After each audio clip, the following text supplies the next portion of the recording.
Today, I'm outside of a ghost town that received a lot of media attention last year.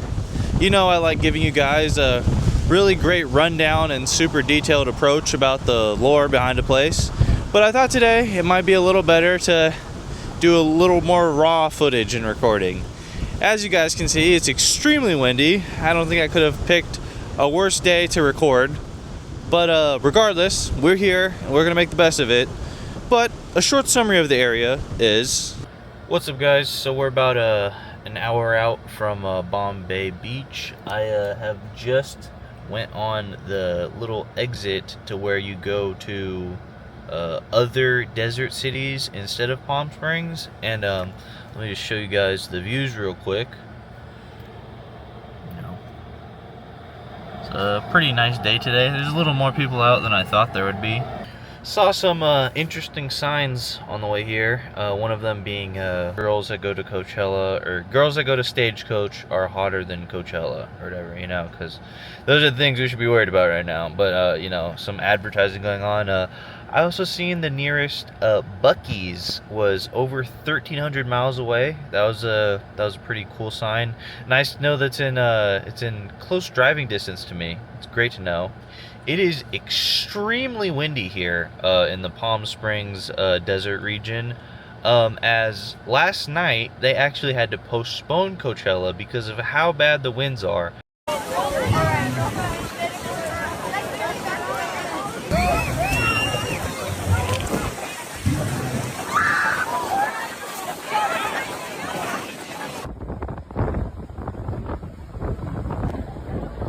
And there's currently a wind advisory going out right now. So I don't think we're in any danger. It's definitely gonna be interesting once we get over to like the Salton Sea area. But yeah, before we get to that, just so you guys know I'm not BSing. So as you guys can see, it's pretty windy. Like my car is shaking. And it's gonna be interesting to see. Oh yeah, by the way, sorry, rental car.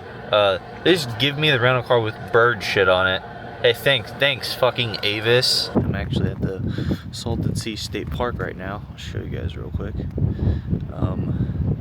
Not the only person here. There's a couple people camping. I'm not gonna show too much of them. Kind of weird. There's like 3 people camping here for a couple days, but yeah, you know, just here. It's pretty empty. Smells like ass, as you'd expect. But yeah, another thing you'll see on the way here, you know, we're going to Bombay Beach, and that's kind of like the emphasis of this video. But this area as a whole, you'll see a lot of abandoned cities and like just kind of random buildings where no one's maintaining it. Really just gives you this kind of like post-apocalyptic vibe, considering like we're like out here like in the middle of the desert. There's really no major cities that are like super close by. So this actually isn't the first time I've ever come here. I came here for school one time to do water sampling.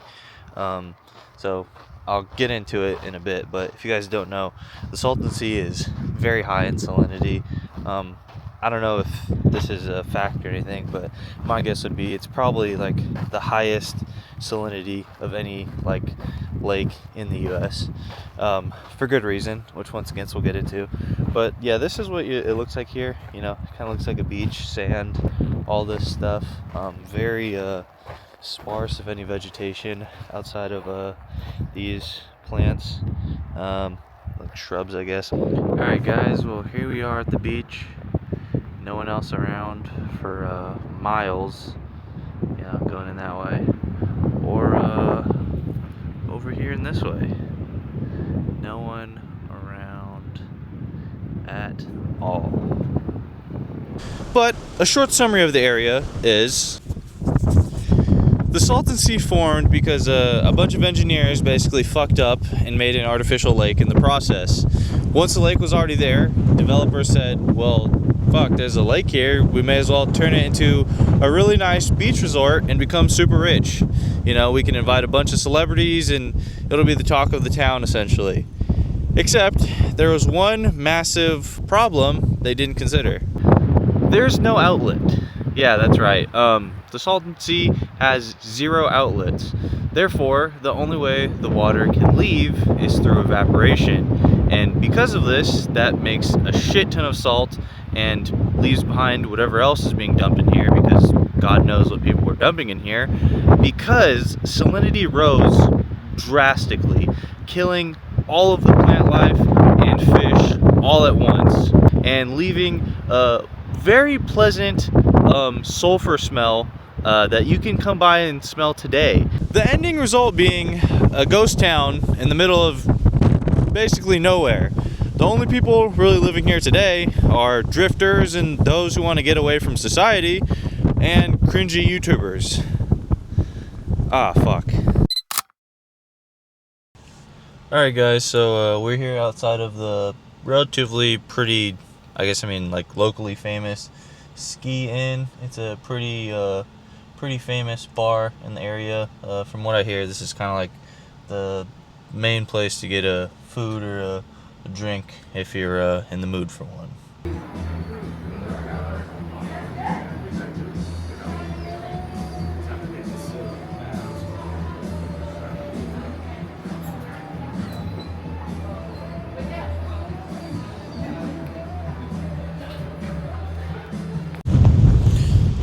So right now we're just gonna walk around and check out a couple of places around here. So right here we're at the community center. Got all the stuff going on over here. Look at that. The trash hours at the building right here. But what really caught my attention is actually across the street, as I get smacked in the face by that fucking tree thing, is this Sultan Civilization archaeological site. I don't really know what I expected, to be honest, but so far everything seems pretty cool and pretty chill. I don't know, this place doesn't have as much mystique as I kind of thought it would, to be honest. So one thing you'll notice here is this place is like really rich with like artistic expression. So you see right here, try to focus on the sign.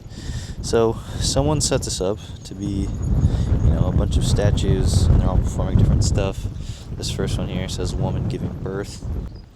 So here is the woman giving birth. This statue appears to be stacking rocks. This one is dying. But yeah, all to say, if you come here, you're gonna see a lot of, got the thinker right here. If you come here, you're gonna see a lot of like artistic expression, which I think is actually pretty cool, considering the area and some of the situations these people are finding themselves in. It's nice they still have something to kind of just express themselves, I guess. So another spot we have here is the Bombay Beach Drive-In. As you can see, if you come in right here, what used to be looks like a drive-in movie theater is now converted into I guess you could say a contemporary art exhibit, with all these broken down cars looking like they're watching a movie up there.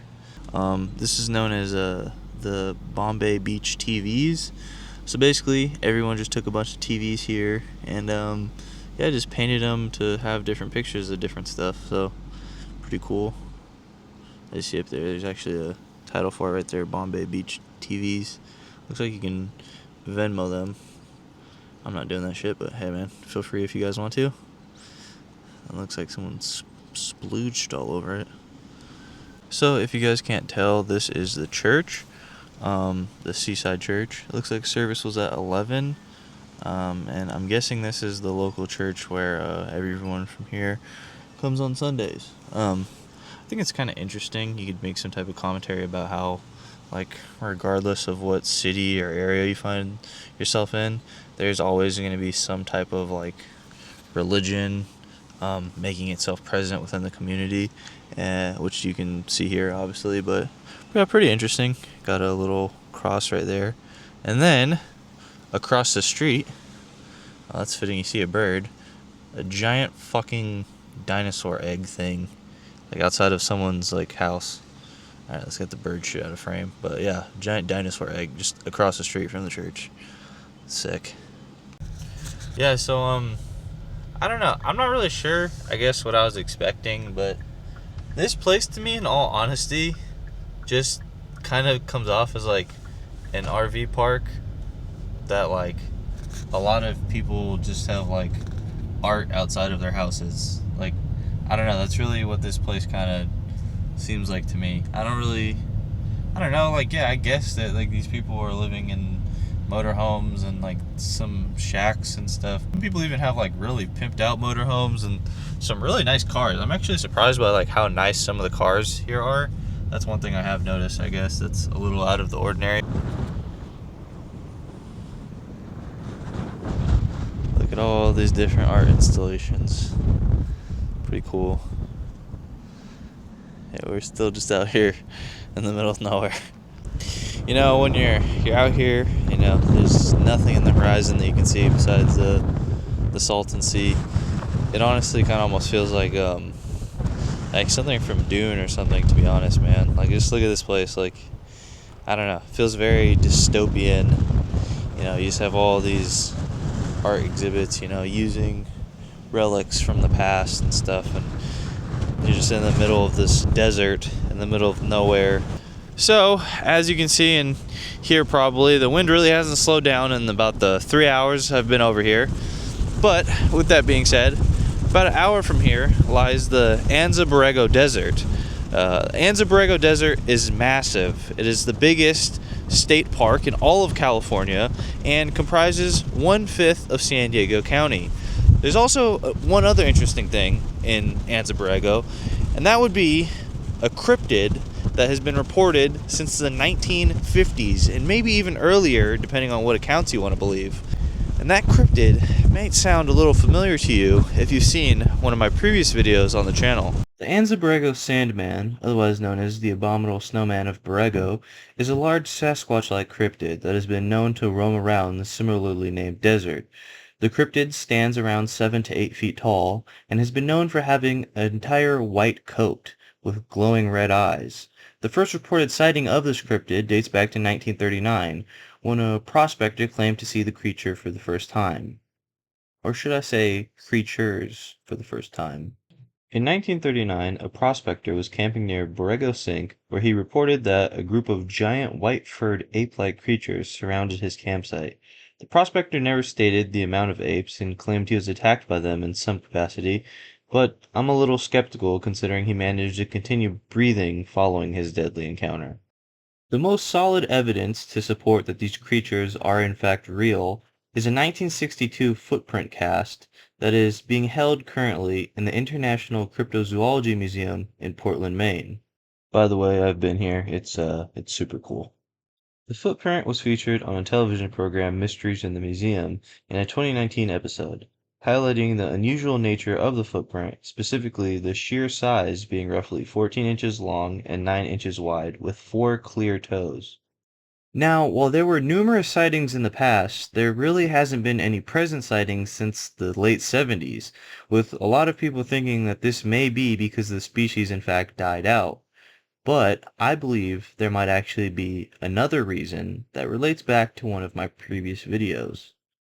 Now, to fully understand the context of this, I would highly recommend you guys go watch my Yucca Man video, which would provide a little more insight as to what I'm talking about. But I believe there's a very strong chance that sightings of the Borrego Sandman could actually be sightings of the Yucca Man, and these might actually be the same creature or cryptid people reported seeing. If you look at the distance between the two parks, it would definitely be feasible for migration to occur if there were more abundant resources or a better environment suited for the creature's specific needs. Also, descriptions of the creatures are pretty similar, with the only real difference being mainly about the fur color, but even then I feel like these are pretty similar if you look at them side by side. The only real problem with this theory is that Anza Borrego is a much more secluded area than Joshua Tree, but it's an interesting thought nonetheless. If you made it to this point of the video, I just want to say thank you so much, and I really appreciate the support. If you enjoyed the video, make sure to like, comment, and subscribe. I'll be uploading a lot more content like this in the future. And remember, they are with us.